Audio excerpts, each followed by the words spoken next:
pagi semuanya. Jadi kami dari kelompok 4. Di sini kita akan mempresentasikan tugas kami AKM bab 17 mengenai investasi. Nah, jadi sebelum masuk ke materi, izin memperkenalkan diri. Saya sendiri di sini sebagai mahasiswa IBS dengan nama Cakradana Aditya Bujarto, NIM 2021-12-11-023. Dan ada juga rekan saya lain yaitu Saya Dani Aksan Arasat dengan nomor induk mahasiswa 1021 12 11 018. Saya Muhammad Fitra Fajin Sahal dengan NIM 2021-121-1025. Dan saya Selmi Titan Dibilang dengan NIM 2019-1231039.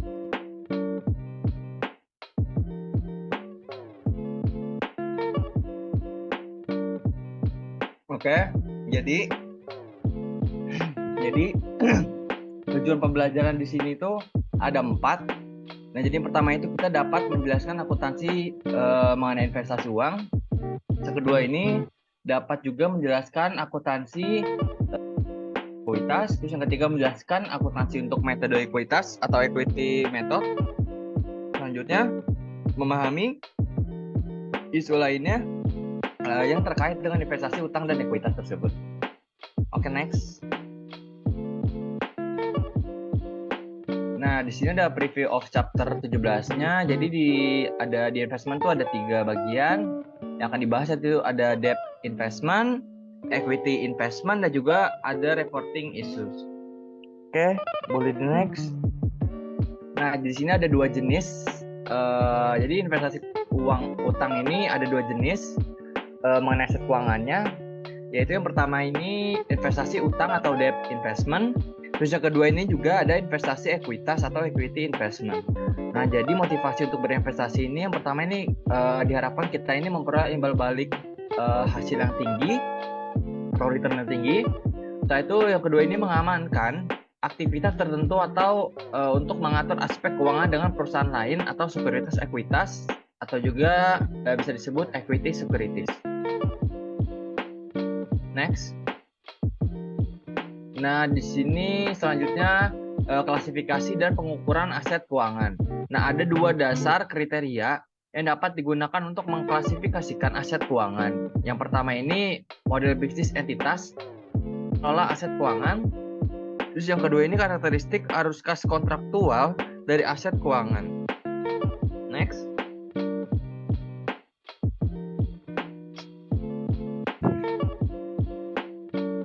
Nah, selanjutnya klasifikasi dan pengukuran aset keuangan ini ada 2 nilai yang dapat digunakan untuk mengukur aset keuangan tersebut. Yang pertama ini menggunakan amortis cost atau biaya perolehan diamortisasi. Terus yang kedua ini nilai wajar atau fair value. Oke, next. Nah, di sini ada ilustrasi mengenai ringkasan klasifikasi dan pengukuran investasi utang dan juga investasi ekuitas. Nah, di sini ada classification-nya, yaitu ada debt dan equity. Nah, terus ada assessment of accounting kriterianya ini. Pertama, meets business model, held for collection, and contractual cash flow test. Habis itu, does not meet the business model test, or trading held for collection and selling. Terus ada di measurement ini ada amortis cost, ada fair value, dan juga fair value. Next. Nah, di investasi utang ini terbentuk ini karena pembayaran yang bersifatnya ini kontrak pada tanggal tertentu atas. Yang pertama ini bisa karena pokok utang, dan juga yang kedua ini bunga dan sisa pokok utang tersebut. Nah, selanjutnya investasi utang suatu entitas ini terbagi dalam 3 kategori. Yang pertama ini dimiliki, yang kedua ini dimiliki untuk dijual, dan yang ketiga ini diperjualbelikan. Next.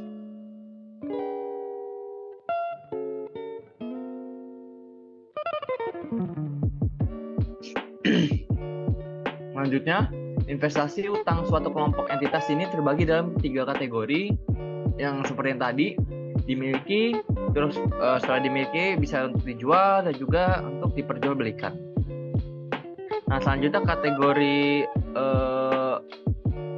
untuk valuationnya ini yang held for collection ini mortgage cost, terus yang held for collection and selling ini fair value, dan di bawahnya juga sama fair value. Untuk other income-nya ini interest when earn gains and losses from sale, dan juga dari ketiganya sama other income-nya. Next. Nah, ini ada ilustrasi. Jadi pada tanggal 1 Januari 2019, Robinson SA ini membeli 100.000 euro obligasi. 8% ini milik Evermaster AG. Nah, terus pada harga diskon dan membayarnya ini sebesar 92.278 euro. Nah, obligasi ini jatuh tempo pada 1 Januari 2024 dan imbal hasilnya ini 10%. Setelah itu imbal hasil bunganya ini terutang setiap 1 Juli dan juga 1 Januari. Nah, Robinson ini mencatat investasi ini sebagai berikut. Yang pertama ini, jadi pada tanggal 1 Januari 2019, debt investment di debit sebesar 92.278 dan juga di kredit sebagai cash sebesar 92.278.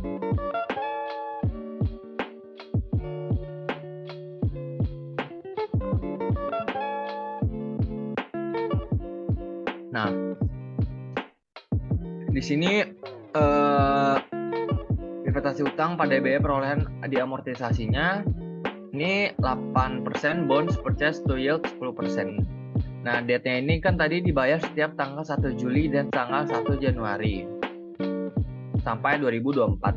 Nah, terus cash reserve ini sama sampai terakhir itu 4.000 stabil dan endingnya ini totalnya sebesar 40.000. Nah, untuk interest revenue-nya ini untuk yang awal ini tanggal 1 Juli 2019 ini sebesar 4.614. Itu tuh didapat itu dari 92.000 ini dikali 0,10 dikali 6/12. Habis itu selanjutnya sama kayak di bawah, dan total interest revenue-nya ini sebesar 47.722. Nah, untuk bond discount amortization-nya ini untuk tanggal 7 Juli yang pertama ini sebesar 614. Itu didapat dari 4.614 ini yang pertama ini, yang awal interest revenue paling awal atas dikurangi dengan 4.000. Dapat ini sebesar 6.014, dan untuk bawahnya ini sama, tinggal dikurang 4.645 dikurang 4.000 dan terus sampai ke bawah. Dan total bond discount-nya ini sebesar sabar Mas Dani. Bond discount-nya 777.722. Dan carrying amount of bonds-nya itu didapat dari 92.000 tersebut, totalnya 278 itu ditambah dengan 614-nya ini, maka hasilnya sebagai berikut. Dan selanjutnya ke bawah sama. Nah, di sini selanjutnya jadi Robinson ini mencatat penerimaan imbal hasil bunganya ini semesteran. Yang pertama ini pada 1 Juli 2019. Jadi untuk jurnalnya ini cash di debit sebesar 4.000 dan debt investment di debit 614. Selanjutnya interest revenue pada kredit ditulis totalnya sebesar 4.614. Next.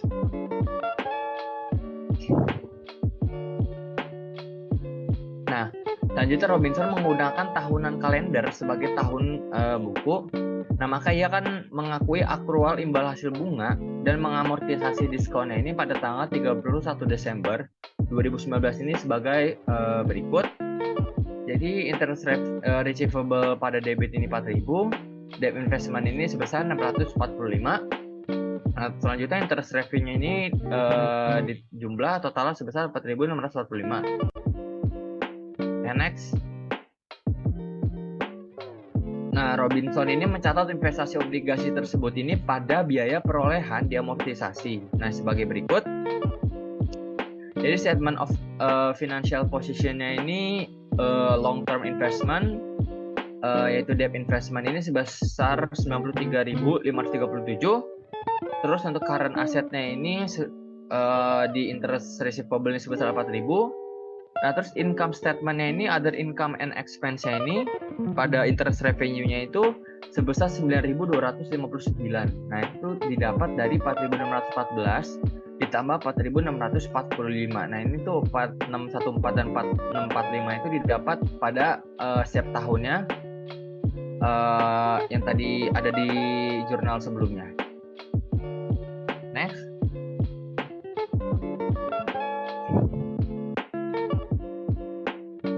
Nah, di sini diasumsikan apabila investasi Robinson ini diakhiri pada tanggal 1 November 2021 dengan harga kursnya ini 99.3/4.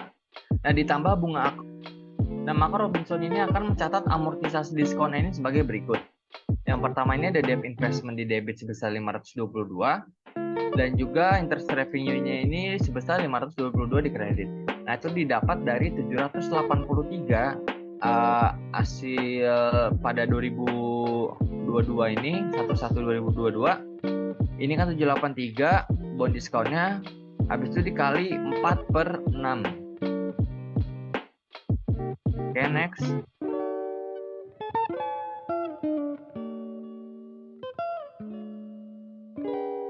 Nah, ini untuk perhitungan keuntungan pada penjualan obligasinya. Selling price of bonds exclusive of accrued interest-nya ini sebesar 99.750. Terus amortisasi cost-nya ini sebesar pada tanggal Juli 1 2021 ini 95.671. Nah, terus diskon amortisasinya ini pada November ini sebesar 522. Nah, maka di total ini sebesar 96.193. Setelah itu dikurang dengan selling price-nya, maka gain on sale of bonds-nya ini sebesar 3.557. Nah, untuk jurnalnya ini seperti untuk jurnalnya di debit S sebesar 102.417 didapat dari 99.750 ditambah 2.667. Nah, habis itu di kredit ada interest revenue, ada debt investment dan juga gain on sale of investment. Next. Nah, pada dasarnya ini selama periode pelaporan, nah akuntansi ini tuh akuntansi untuk investasi utang yang dimiliki untuk dijual sama dengan akuntansi pada investasi utang dimiliki atau held for collection. Nah, dengan demikian transaksi investasi utang yang dimiliki untuk dijual ini juga dicatat pada biaya perolehan di amortisasi cost-nya. Nah, namun pada setiap tanggal pelaporannya entitasnya ini melakukan yang pertama ini penyesuaian amortisasi cost menjadi fair value. Yang kedua ini setiap unrealized holding gain or loss yang terjadi dilaporkan ini sebagai bagian dari other comprehensive income dan bukan sebagai bagian dari profit and loss statement. Next.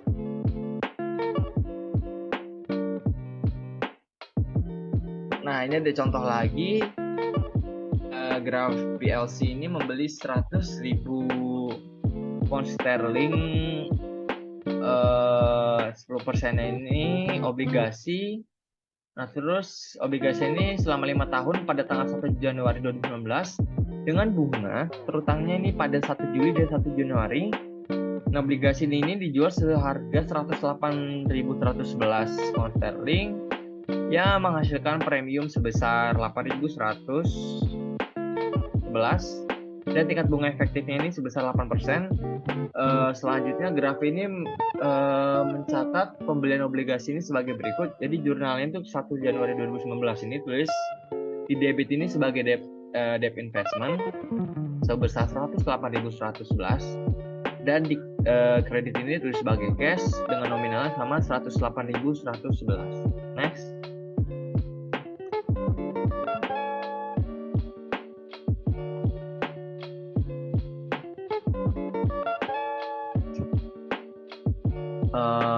Nah ini sama ada date-nya yang dibayar setiap 1 Januari dan 1 Juli. Nah versi CV sama 5.000 semua. Ini didapat dari 108 111 tadi dikali 0,08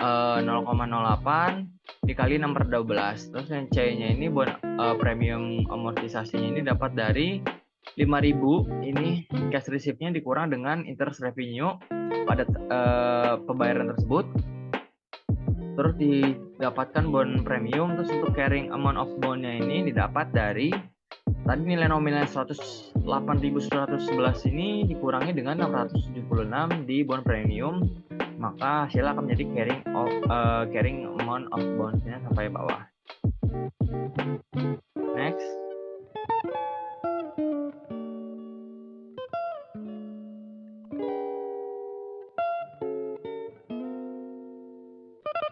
Nah ini ada contoh sekuritas tunggal. Jadi jurnal untuk mencatat pendapatan bunga pada 1 Juli 2019 ini sebagai berikut. Untuk cash-nya ini di debit 5.000, debt investment ini di kredit 676. Habis itu interest revenue-nya ini sebesar 4.324 di kredit. Next.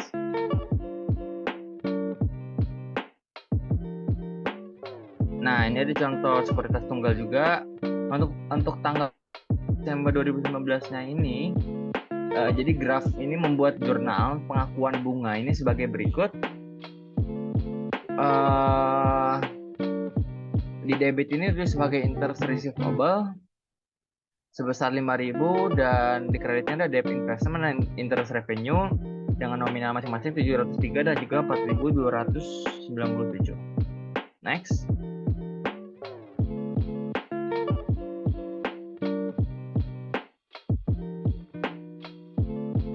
Selanjutnya untuk menerapkan fair value method terhadap investasi utang ini, nah diasumsikan bahwa pada tanggal 31 Desember 2019 ini nilai wajar obligasi ini sebesar 105.000. Nah maka graf ini akan membuat jurnal seperti di bawah ini. Nah di debit ini realisasi holding gain or loss equity sebesar 1.732. Terus fair value adjustment-nya ini di kredit sebesar 1.732. Next.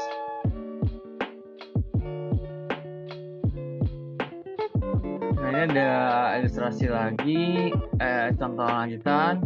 WebAG ini memiliki 2 sekuritas diklasifikasikan sebagai held for collection and selling.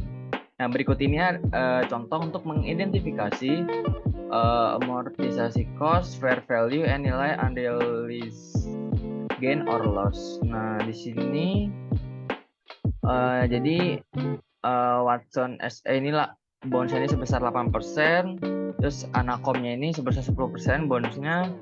Nah terus amortisasi cost-nya ini totalnya 293.537 dan untuk fair value-nya ini totalnya sebesar 244.000 dan untuk unrealized gain loss-nya ini sebesar 9.537 dalam kurung itu berarti minus 9.537. Jadi total fair value adjustment-nya ini sebesar minus 9.537. Selanjutnya akan dijelaskan oleh rekan saya.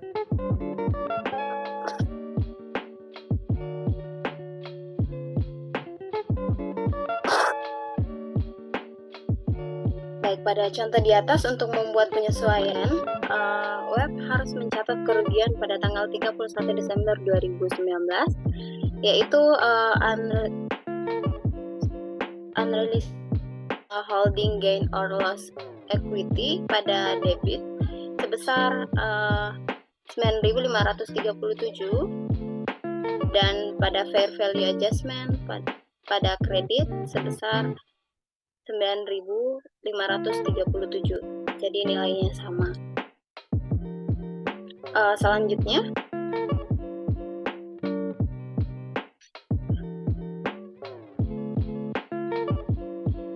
Pada penjualan sekuritas HFC, apabila entitas menjual obligasi sebelum tanggal jatuh tempo, maka hal yang harus kita lakukan yaitu yang pertama harus membuat jurnal untuk memindahkan biaya perolehan diamortisasi atau obligasi yang terjual dari akun debt investment.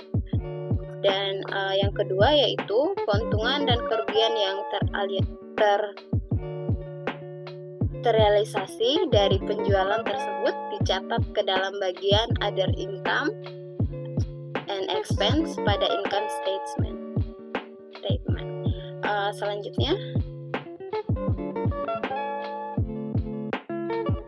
berikut adalah contoh yaitu web agen menjual obligasi Watson dari ilustrasi 17.7 yang tadi.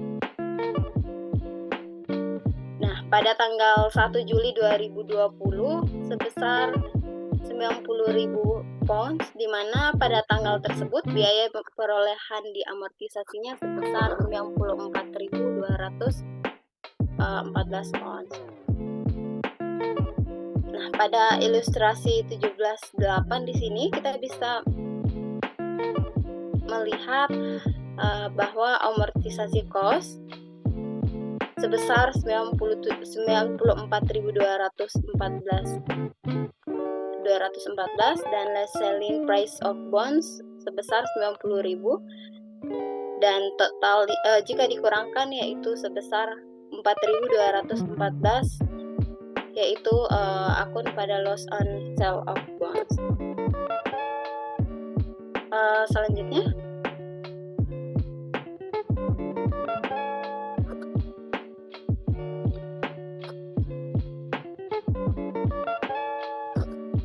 Selanjutnya, web melaporkan realisasi kerugian ke bagian others income dan expense pada laporan laba rugi. Di sini kita asumsikan bahwa tidak ada lagi pembelian dan penjualan obligasi sepanjang tahun 2020. Pada tanggal 31 Desember 2020, web menyajikan informasi sebagai berikut. Pada di sini kita bisa lihat bahwa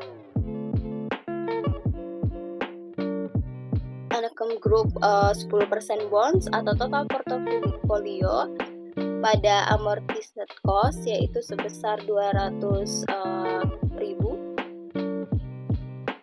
dan pada fair value sebesar 195.000 dan unrealized gain loss sebesar 5.000. Di sini ada tanda dalam kurung ya, berarti tandanya pada unrealized gain loss untuk portofolionya menjadi minus.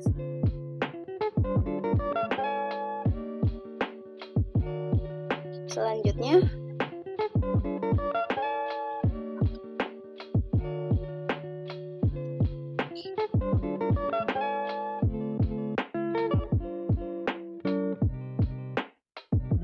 selanjutnya pada tanggal 31 Desember 2020, web menyajikan informasi sebagai berikut, yaitu pada debit yaitu sebesar 4.537 dan unrealized holding gain or loss equity pada kredit sebesar 4.537. Selanjutnya,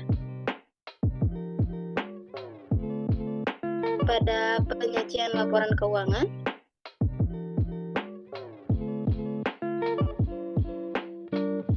di sini kita bisa lihat bahwa statement of financial position pada debt investment sebesar 195.000,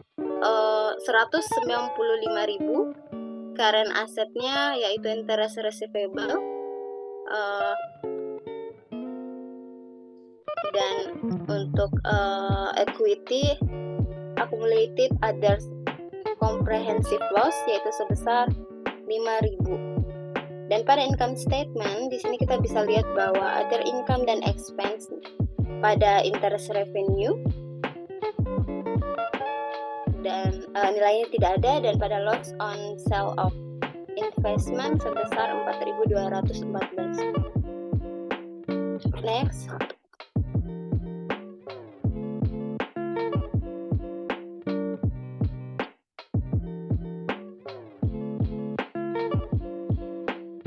Selanjutnya, investasi utang diperjualbelikan atau trading. Entitas kadang menyimpan investasi utangnya dengan tujuan untuk menjual kembali dalam jangka pendek. Nah, investasi utang semacam ini dikenal sebagai trading investment. Entitas melaporkan sekuritas trading ini yaitu pada nilai fair atau fair value dan pada unrealized holding gains and loss yang dilaporkan sebagai bagian dari laba bersih.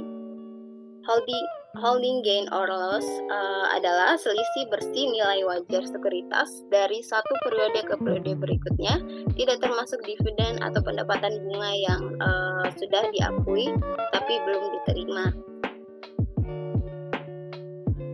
Selanjutnya, next.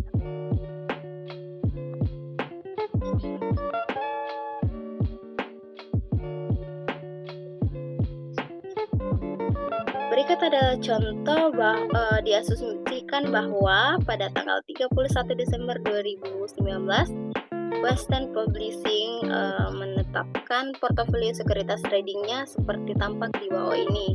Kita lihat pada tabel ilustrasi 17 titik. Nah, pada tanggal perolehan Western Publishing mencatat sekuritas trading ini sebesar biaya peroleh pada akun debt investment. Penilaian pertama atas portofolio yang baru saja dibelinya adalah sebagai berikut. Kita lihat pada portofolio trading debt security pada 31 Desember 2019.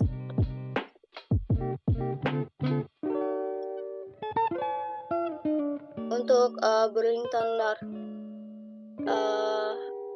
Northern pada 6% bonds pada amortised cost-nya 43.860, pada fair value-nya sebesar 51.500 dan unrealized gain loss sebesar 7.640.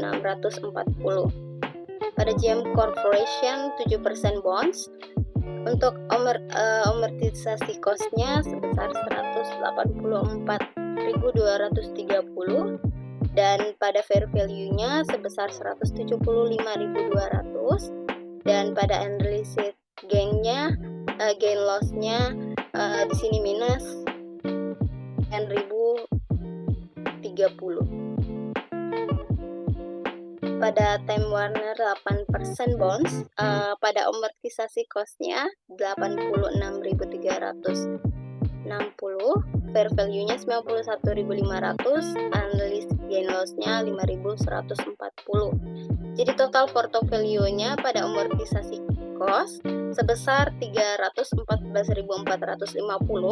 fair value-nya 318.200 dan pada unrealized gain loss-nya sebesar 3.750. Next.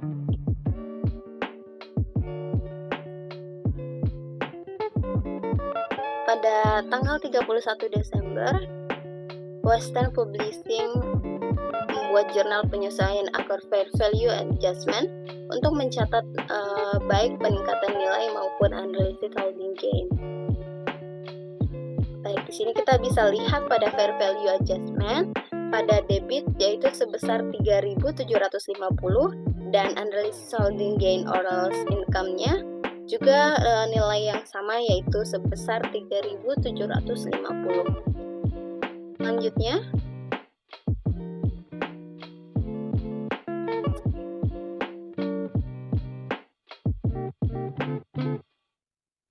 pada opsi nilai wajar yaitu entitas memiliki opsi untuk melaporkan sebagian besar aset keuangan pada nilai wajar. Seluruh keuntungan dan kerugian yang terkait dengan perubahan nilai wajar dilaporkan dalam laporan laba rugi. Ketentuannya yaitu yang pertama diterapkan pada basis instrumen dengan instrumen, yaitu instrumen by instrumen basis. Yang kedua yaitu pada umumnya dilakukan hanya pada saat pertama kali entitas membeli aset keuangan atau terjadinya liabilitas keuangan. Dan yang ketiga yaitu entitas harus mengukur instrumen ini dengan nilai wajar hingga entitas tidak lagi memilikinya. Selanjutnya, berikut adalah contoh, yaitu Hardy AG membeli obligasi yang diterbitkan oleh Jerman Central Bank. Hardy berencana untuk menyimpan investasi hingga jatuh tempo dalam 5 tahun. Nah, pada tanggal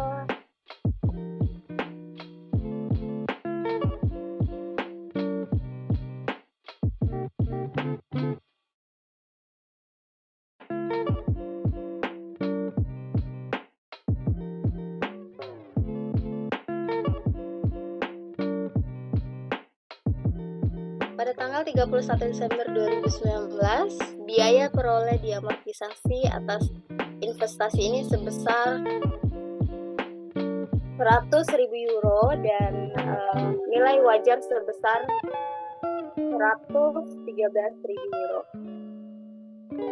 Apabila Hardy memiliki opsi nilai wajar untuk menghitung investasi ini, maka pada tanggal 31 Desember 2019 perusahaan harus membuat jurnal seperti berikut, yaitu debt investment atau German bonds pada debit yaitu 13.000 dan pada kredit yaitu unrealized holding gain or loss income dengan nilai yang sama yaitu 13.000. Next.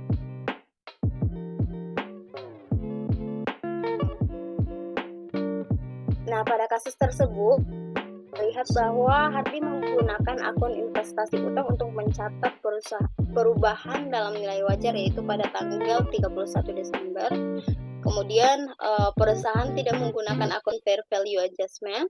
Dan yang ketiga yaitu untung atau rugi yang belum direalisasikan atau unrealized gain or loss-nya dicatat sebagai bagian dari laba bersih meskipun perusahaan pengelola investasinya dengan basis held for collection. Dan yang keempat yaitu kita bisa lihat bahwa Hardy harus melanjutkan penggunaan metode nilai wajar ini untuk mencatat investasi tersebut hingga tidak lagi memilikinya. Next.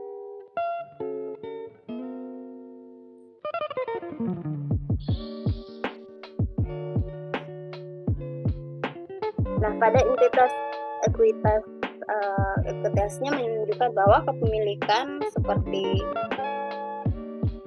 saham biaya, saham preferred atau bentuk kepemilikan modal lainnya, hak untuk memperoleh atau melepaskan kepemilikan didasarkan pada suatu perjanjian dan harga yang ditetapkan seperti waran dan right. Harga perolehan meliputi itu sekuritas. Apabila terdapat komisi dan fee broker, maka biaya ini dicatat sebagai beban atau expense.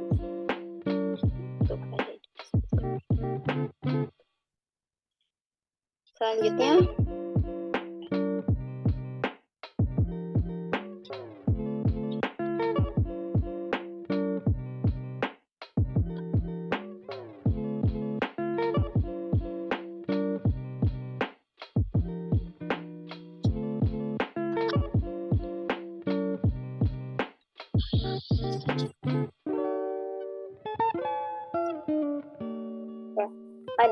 umumnya presentasi kepemilikan suatu entitas atau investor terhadap saham biasa entitas lainnya atau investasi menentukan perlakuan akuntansi atas investasi tersebut yaitu setelah tanggal perolehan. Pada ilustrasi 12 di sini kita bisa lihat bahwa percentage of ownership-nya pada level of influence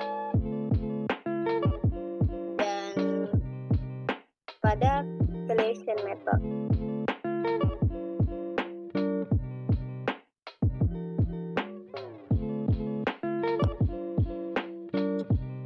Selanjutnya yaitu pada ilustrasi 17.13 di sini kita bisa melihat bahwa kategori holding less than 20%,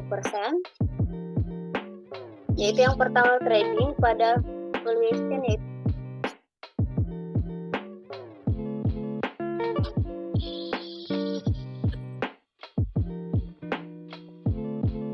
baik pada tabel tadi bisa kita lihat bahwa memiliki kekurangan dari 20%, yaitu menurut IFRS, investasi ekuitas seperti ini diperlakukan sebagai held for trading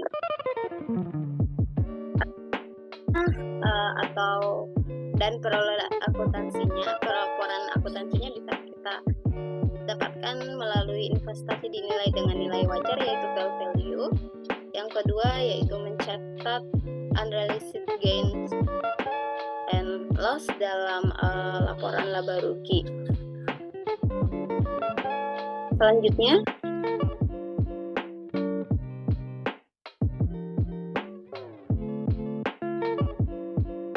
IFRS mengizinkan entitas untuk mengklasifikasikan beberapa investasi entitas sebagai non-trading.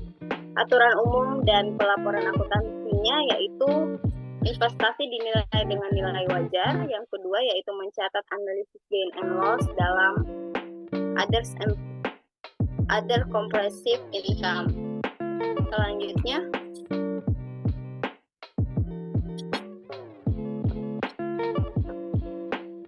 di sini ada contoh yaitu pada tanggal 3 November 2019 Republik SA membeli saham biasa dari 3 perusahaan. Tiap investasi menunjukkan kepemilikan kurang dari 20%. Ini dicatat sebagai held for trading. Bisa kita lihat di sini untuk saham Burberry, Nestle sama saham Nestle Giscourt. Untuk Burberry bisa kita lihat bahwa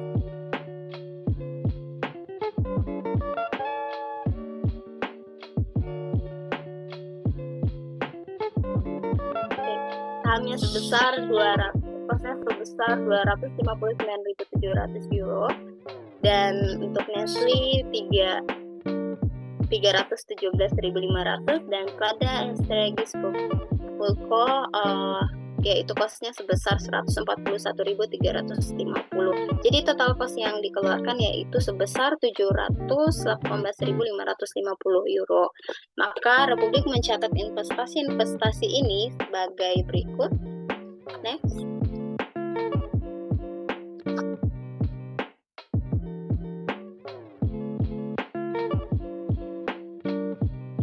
Yaitu pada equity investment di debit sebesar 718.550 dan cash pada kredit 718.550.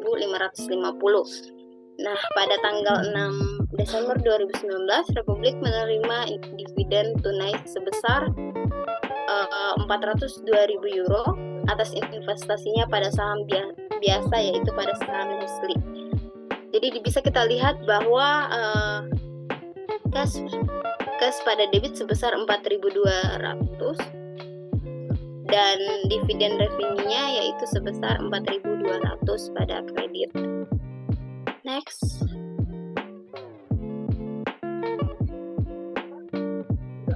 Nah, pada 31 Desember 2019, portofolio investasi ekuitas Republik memiliki nilai tercatat dan nilai wajar sebagai berikut. Bisa kita lihat pada tabel yaitu pada investment Burberry pada carrying value-nya sebesar 259.700 dan pada fair value-nya sebesar 275.000 dan pada unrealized gain loss-nya sebesar 15.300. Dan pada saham Nestle bisa kita lihat pada carrying value sebesar 317.500 dan pada fair value-nya sebesar 304.000 dan pada unrealized gain loss-nya yaitu kurang dari atau minus 13.500. Oke, next.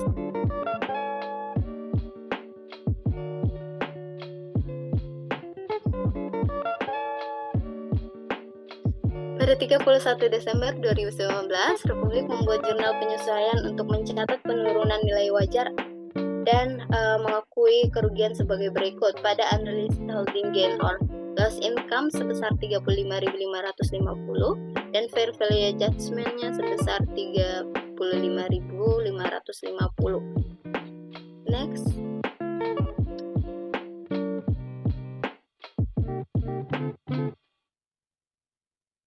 Nah, pada tanggal 23 Januari 2020, Republik menjual seluruh saham biasa Burberry dan menerima uang sebesar 287.220 euro. Jadi, cash pada debit yaitu sebesar 287.220, equity investment pada kredit yaitu sebesar 257.700 dan gain on sale of investment 27.520. Next slide akan dijelaskan sama rekan saya. Oke, masuk ke ilustrasi selanjutnya, masih dalam investasi ekuitas trading di income. Di ilustrasi ini, di tanggal 10 Februari 2020, Republik ini membeli 255.000 saham biasa Continental Tracking, yaitu sebanyak 20.000 lembar saham senilai 12,75 per lembar, dan ditambah komisi broker sebesar 1.850. Kemudian portofolio investasi ekuitas Republik ini pada tanggal 31 Desember 2020 menjadi di sini untuk equity investment portfolio di akhir tahun 2020 yaitu yang tadi membeli 255.000 saham biasa Continental Tracking untuk carrying value-nya 255.000 dengan fair value 278.350 dan mendapat selisih unrealized gain dalam bentuk loss yaitu 23.350. Kemudian untuk investment Nestle dapat unrealized gain atau loss yaitu 45.050 dan untuk Regis Pulp unrealized gain-nya loss-nya 2.300. Dan untuk total portofolio yang dimilikinya yaitu carrying value-nya 713.850 dengan fair value 779.950 dan mendapat unrealized gain yaitu 66.100. Kemudian untuk fair value adjustment balance yang previous itu 35.550, maka didapat fair value adjustment 101.650. Next. Dan maka Republik ini mencatat penyesuaian di tanggal 31 Desembernya itu dengan debit fair value adjustment 101.650 dan kreditnya unrealized holding gain or loss income. Next.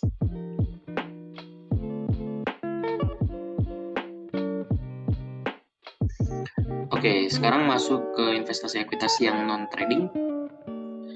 Di sini jurnal akuntansi untuk mencatat non-trading equity investment yaitu sama dengan pencatatan untuk trading equity investment, kecuali terhadap pencatatan unrealized holding gain or loss. Nah, entitas ini mencatat unrealized holding gain or loss ini sebagai other comprehensive income.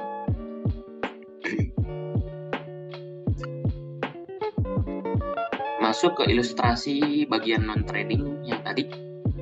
Nah, di sini tanggal 10 Desember 2019 Republik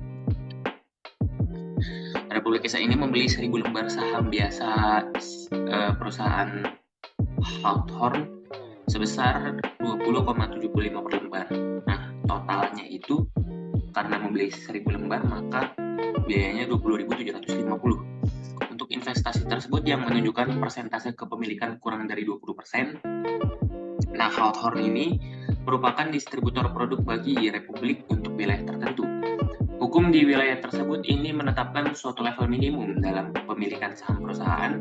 Investasi pada Hawthorne ini memenuhi ketentuan tersebut, di mana Republik ini memperhitungkan investasi dalam nilai wajar, yaitu maka masuk debit equity investment pada kredit yaitu cash sebesar 20.750. Next.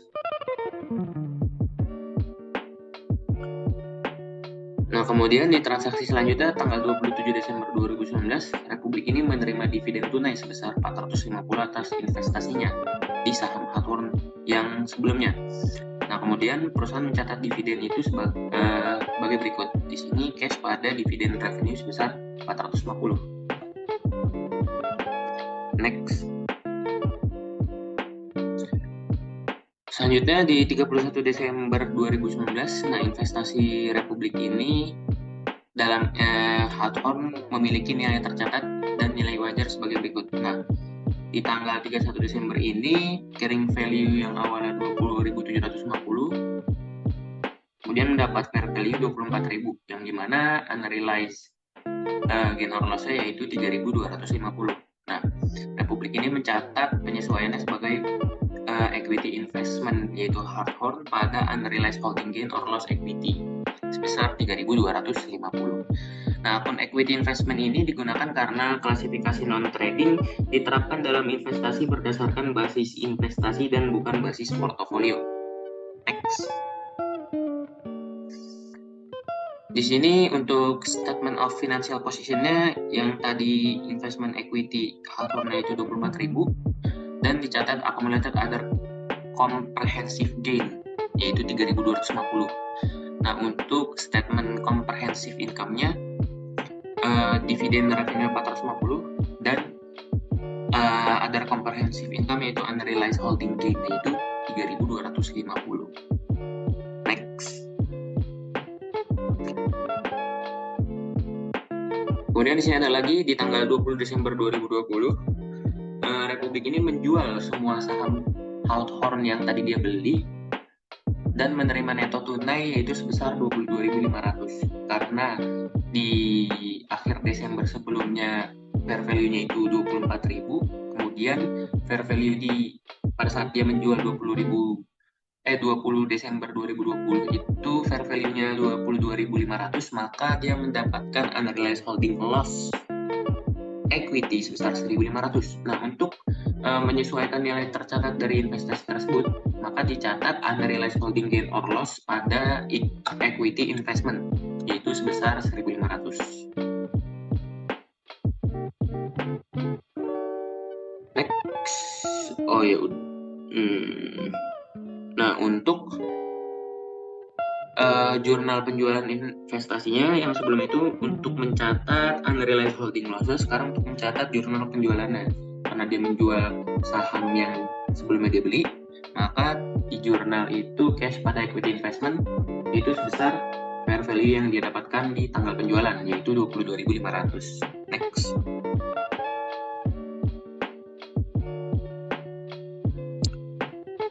Sekarang untuk investasi ekuitas yang dimana kepemilikan antara 20-50%. Nah, suatu investasi langsung maupun tidak langsung sebesar 20% atau lebih dalam saham dengan hak suara pihak investor harus didasarkan pada anggapan bahwa dengan tidak adanya bukti, maka investor dipandang memiliki kemampuan untuk melakukan pengaruh signifikan terhadap invest. Nah, pada kondisi pengaruh yang signifikan ini, investor harus memperlakukan investasinya dengan menggunakan metode ekuitas atau yang kita sebut equity method. Untuk penjelasan equity method, metode ekuitas ini mencatat investasi pada harga perolehan dan selanjutnya dilakukan penyesuaian terhadap jumlah investasi tiap periodenya yang disesuaikan dengan perubahan dalam aset bersih investee. Nah, jumlah kepemilikan investor terhadap earning loss yang terjadi pada investee akan meningkatkan atau menurunkan sesuai dengan nilai tercatat investasi tersebut. Nah, selain itu, penerimaan dividen dari investee akan menurunkan nilai tercatat investasi. Apabila kepemilikan investor terhadap kerugian investee melebihi nilai tercatat investasinya, maka biasa ini investor tidak akan melanjutkan penggunaan metode ekuitasi ini dan tidak mengakui adanya tambahan kerugian.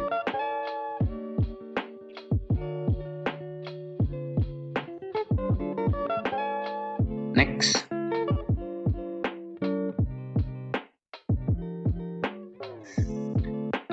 Sekarang kalau yang sebelumnya investasi ekuitas kepemilikan yang lebih dari 20%, sekarang untuk kepemilikan lebih dari 50%. Nah, untuk controlling interest atau kepentingan pengendali, pada saat suatu entitas yang memperoleh hak suara lebih dari 50% terhadap entitas lain, maka dia mendapatkan privilege, yaitu investor disebut sebagai induk atau parent.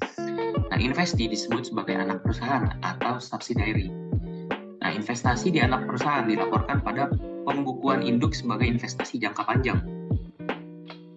Dan yang terakhir, induk akan menyusun laporan keuangan konsolidasi atau consolidated financial statement. Next. Sekarang masuk ke isu lain dalam pelaporan. Yang pertama di sini yaitu penurunan nilai atau impairment of value. Pada setiap tanggal pelaporan, entitas ini harus melakukan evaluasi terhadap seluruh investasi utang yang dicatat pada harga perolehan diamortisasi. Hal ini diperlukan untuk menentukan apakah terdapat penurunan nilai atau tidak. Misalnya suatu kerugian nilai yang dimana nilai wajar investasinya berada di bawah nilai tercatatnya. Nah, kalau entitas menetapkan investasi terjadi penurunan nilai, maka entitas tersebut harus mencatat biaya perolehan yang diamortisasi sebagai basis pencatatan sekuritas individunya untuk menggambarkan penurunan nilai ini. Perusahaan juga mencatatnya sebagai kerugian yang terrealisasi atau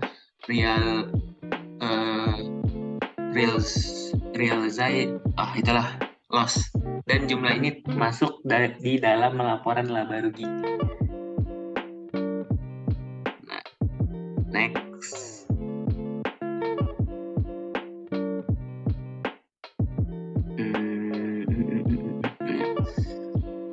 Selanjutnya, penurunan nilai investasi diukur pada biaya perolehan diamortisasi.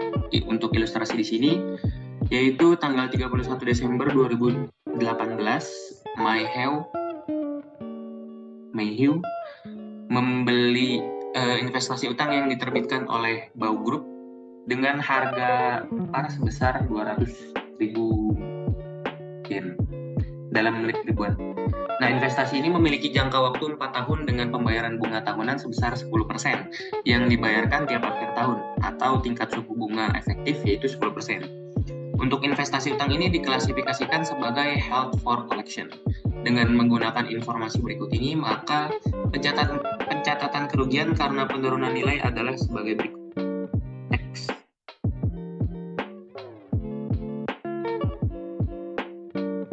Nah, di sini untuk investasi dicatat pada biaya perolehan yang diamortisasi. Untuk pencatatan kerugian karena penurunan nilainya di Desember 2019 untuk kontraktual cash flow-nya 20.000, terus sampai ke 2021 dengan expected cash flow-nya itu 16.000 per tahun. Maka loss of cash flow-nya itu konstan di 4.000, dan untuk total cash flow-nya itu 280.000 dengan expected cash flow-nya 264.000 dan total loss of cash flow-nya itu 16.000. Nah, untuk merecord investment-nya di sini yang awalnya dia membeli investasi utang yang diterbitkan Bau Group dengan harga parnya itu 200.000 dengan jangka waktu 4 tahun dan 10% suku bunga. Maka untuk present value of yang 16.000 total cash flow tadi, interest receivable annually-nya itu selama 4 tahun dengan suku bunga 10% didapat 50.718. Nah, dengan jika ditotal dengan present value of yang sebelumnya, setelah dihitung yang mendapat nominal 136.602, maka didapat total present value-nya 187.320. Kemudian setelah dihitung loss impairment-nya, selisih antara recorded investment didapat nilai 12.680. Maka untuk pencatatannya, loss on impairment pada allowance for impairment debt investment yaitu sebesar 12.680.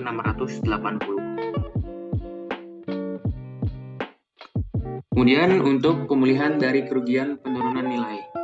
Nah, di sini apabila loss on impairment sebelumnya mengalami penurunan atau pengurangan, maka sebagian atau seluruh loss on impairment yang telah diakui sebelumnya harus dibalik dengan cara misalnya mendebitkan akun allowance for impairment debt investment dan mengkreditkan akun recovery of impairment loss.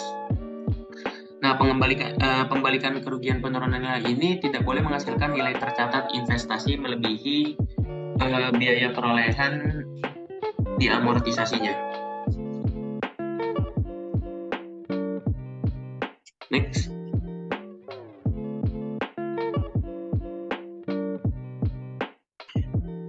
Nah, contohnya di sini misalkan perusahaan MyHeo menetapkan kalau resiko kredit BAO telah menurun secara signifikan, yaitu tanggal 31 Maret 2020. Nah, oleh karena itu, MyHeo ini memutuskan untuk membalik penurunan nilai, yaitu atau reverse the impairment dengan membuat jurnal sebagai berikut. Nah, membuat jurnal itu mencatat allowance for impairment debt investment pada recovery of loss impairment sebesar 12.680. Next.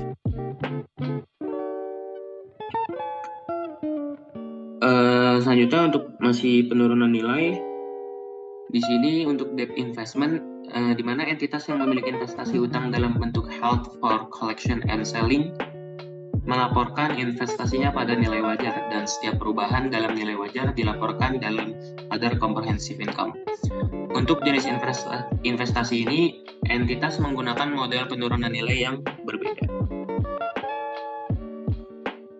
Contohnya di sini ada Alexander Eji membeli investasi utang yang diklasifikasikan sebagai HFCS pada tanggal 1 Juli 2019 sebesar 1 juta. Itu nilai nominalnya. Kemudian investasi utang ini memiliki bunga 7% dan tanggal jatuh temponya itu 1 Juli 2024 dengan dia membeli pada tanggal 1 Juli 2019. Nah, di tanggal 31 Desember 2019 nilai wajar investasinya menurun menjadi 960.000 yang disebabkan oleh meningkatnya suku bunga pasar. Nah, kita diminta untuk menjurnal mencatat investasi utang ini pada tahun 2019. Nah, di sini ada ilustrasi 17.24. Next. Nah, untuk 1 Juli 2019 ini, pada saat dia membeli, record the purchase of the debt investment, yaitu debt investment pada cash besar 1 juta, di mana awal dia membeli sahamnya. Kemudian di akhir tahun 2019,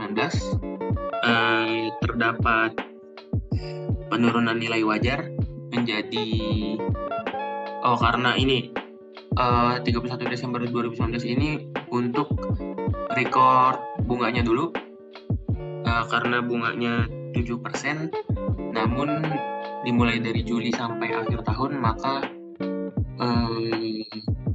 hanya dapat setengah bagian, yaitu cash pada interest revenue sebesar 35.000 didapat dari 1 juta dikali 7%, yaitu 70.000. Karena hanya memperoleh setengah tahun maka dikalikan dengan setengah, yaitu 35.000.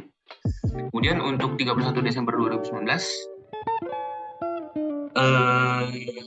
untuk merecord penurunan nilai maka dicatat unrealized holding gain or loss equity pada fair value adjustment sebesar 40.000, yang dimana nilai awal dia beli 1 juta, kemudian menurun sebesar 960.000, maka nominal turnnya 40.000. Begitupun untuk di 31 Desember 2019 untuk menutup unrealized gain or loss equity-nya. Next.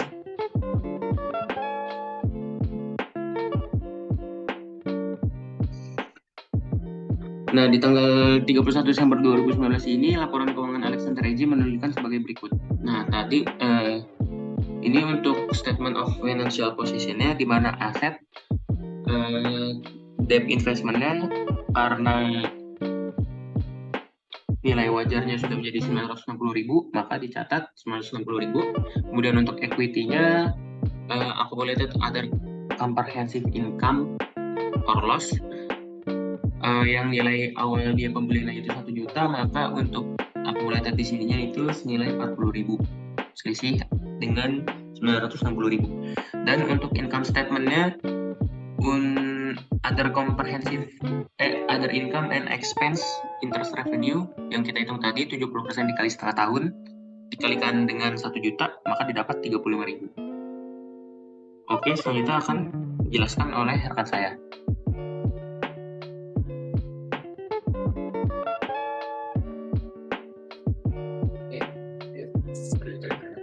Lah.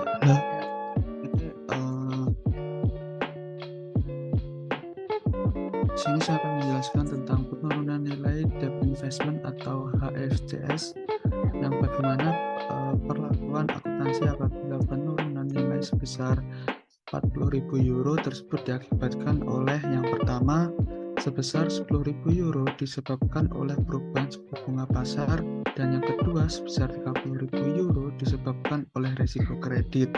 Nah, pada kasus ini jurnal ketiga pada ilustrasi 17.24 berubah karena adanya impairment loss sebesar 30.000 euro yang harus dilaporkan pada laporan laba rugi, bukan pada other comprehensive income. Jurnal untuk mencatat impairment dan perubahan dalam nilai wajar serta jurnal penutupan terkait yang terlihat.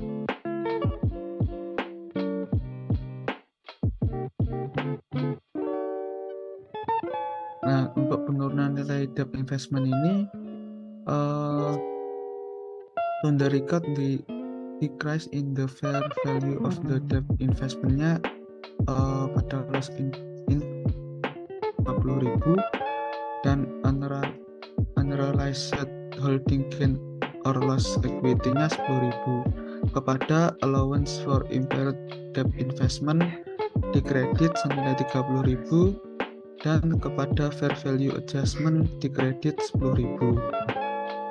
Selanjutnya kepada jurnal yang ditutup the unrealized gain or loss equity account, di debit accumulated other comprehensive income 10.000, kepada unrealized gain or loss equity di kredit 10.000.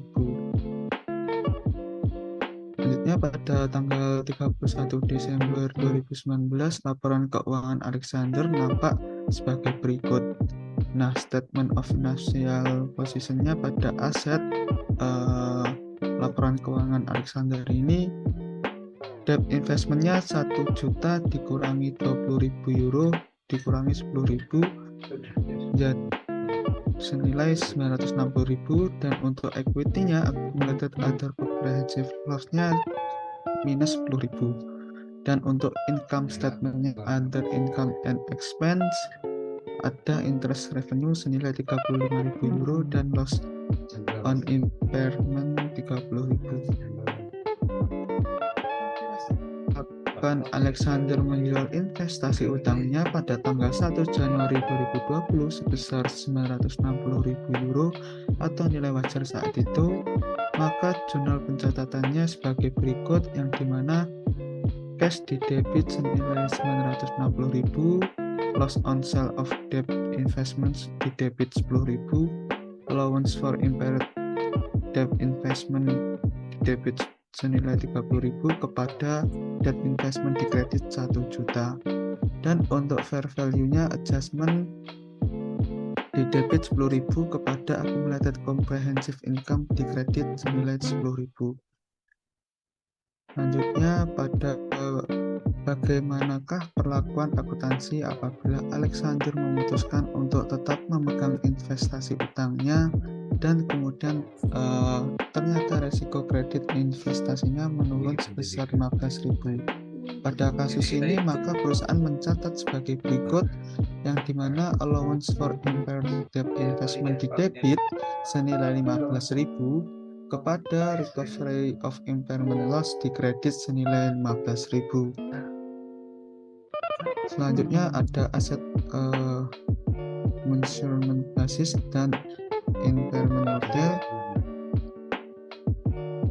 Nah, di sini ada recycling adjustment pada isu laporan contoh periode tunggal, yang dimana untuk menyajikan sebuah contoh dari pelaporan sekuritas investasi dan untung rugi yang terkait dengan investasi held for collection and selling. Misal pada tanggal 1 Januari 2019 Hengis PLC memiliki kas dan saham biasa 50.000 euro pada tanggal tersebut. Perusahaan tidak memiliki aset lainnya, liabilitas ataupun saldo laba. Pada tanggal 2 Januari, Hengis membeli sekuritas utang yang diklasifikasikan sebagai HFCS secara tunai 50.000 euro. Pada tanggal 30 Juni, Hengis menjual sebagian portofolio sekuritas utang HFCS dan mengakui keuntungan sebagai dalam ilustrasi 17.29. Nah, pada tanggal 30 Juni, Hengis menjual sebagai portofolio sekuritas utang HFCS dan mengakui keuntungan, yang dimana fair value of sekuritas sold 22.000 euro kepada less cost sold 20.000. Setelah itu realized again, yang dimana 22.000 dikurangi 20.000 senilai 2.000 euro. Hengis tidak membeli apapun, menjual sekuritas lainnya sepanjang tahun 2019. Perusahaan menerima bunga 3.000 euro selama tahun berjalan. Pada tanggal 31 Desember 2019, sisa portofolio terlihat sebagai berikut. Pada fair value of portfolio 34.000 euro kepada less cost of portfolio 30.000. Selanjutnya unrealized gain, yang dimana 34 dikurangi 30 menjadi 4.000 euro. Selanjutnya Hengis PLC income statement for the year ended December 31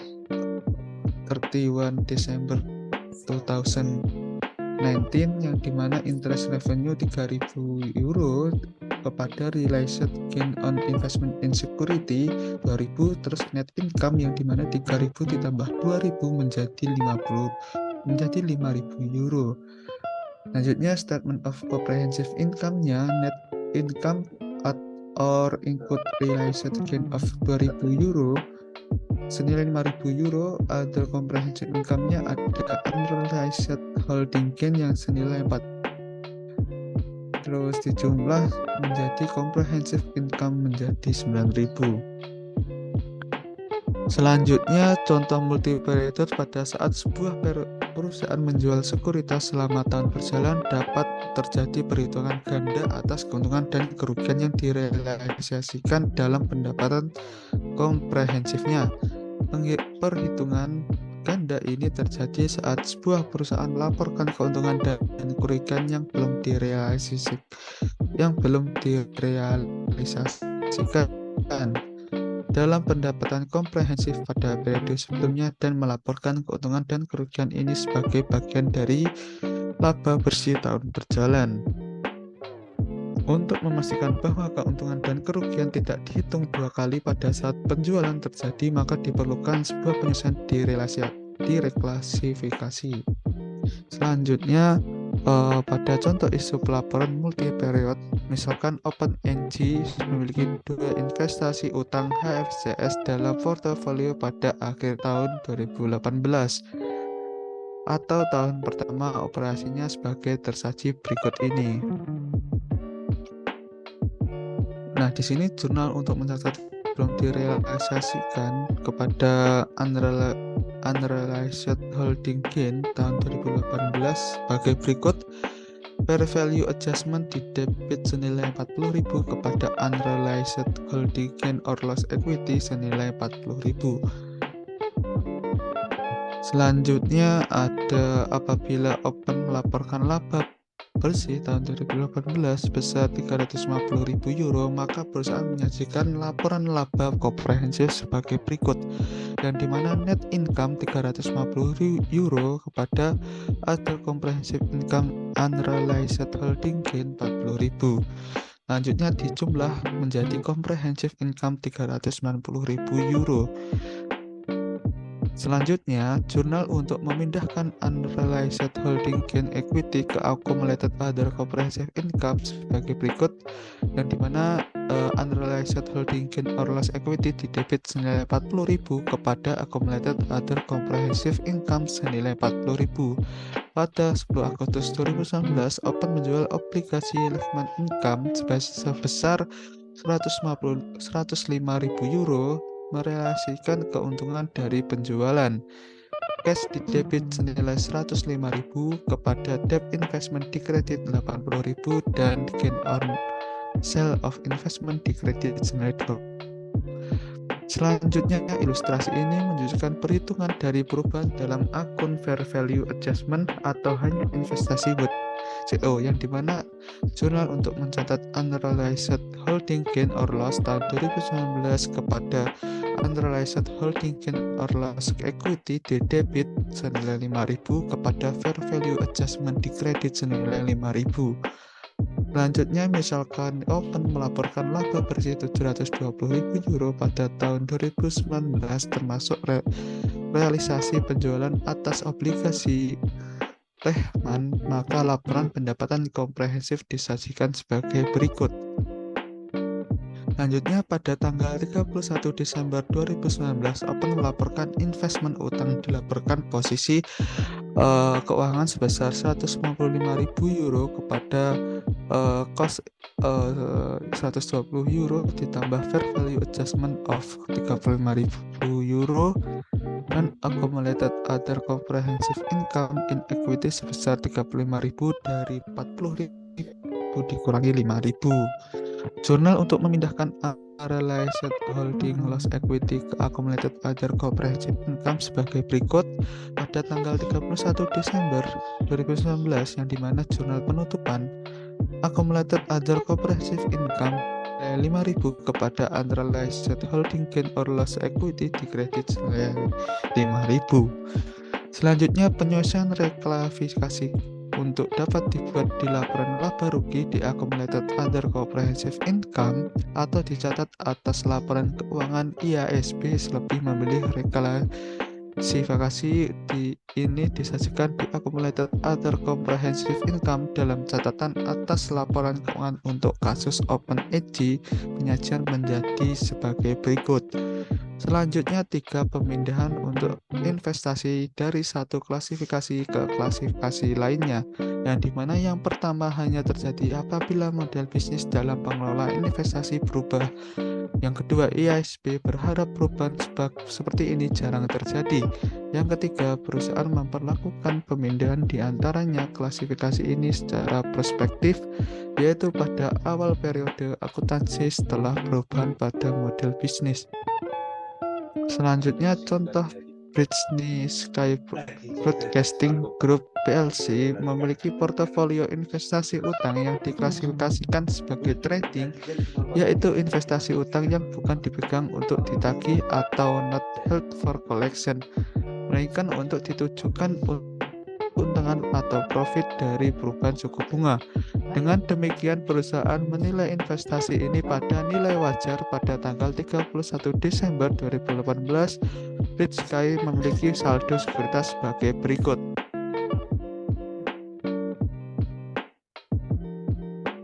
Sebagai berikut, debt investment fair value adjustment 1.200.000 euro kepada fair value adjustment 125.000. Habis itu ditambah menjadi carrying value senilai 1.325.000 euro. Selanjutnya sebagian-bagian dari proses perencanaan strategis yang selesai pada 4 kuartal di tahun 2018, manajemen Bridge Sky memutuskan untuk berpindah dari strategi sebelumnya yang membutuhkan keaktifan manajemen ke strategi untuk simpan atau held for collection atas investasi utangnya. Bridge Sky membuat jurnal berikut ini untuk mentransfer sekuritas ini ke klasifikasi held for collection sebagai jurnal berikut. Debt investment di debit senilai 125 kepada fair value adjustment di kredit 125. Lanjutnya, terima kasih. Wassalamualaikum warahmatullahi wabarakatuh.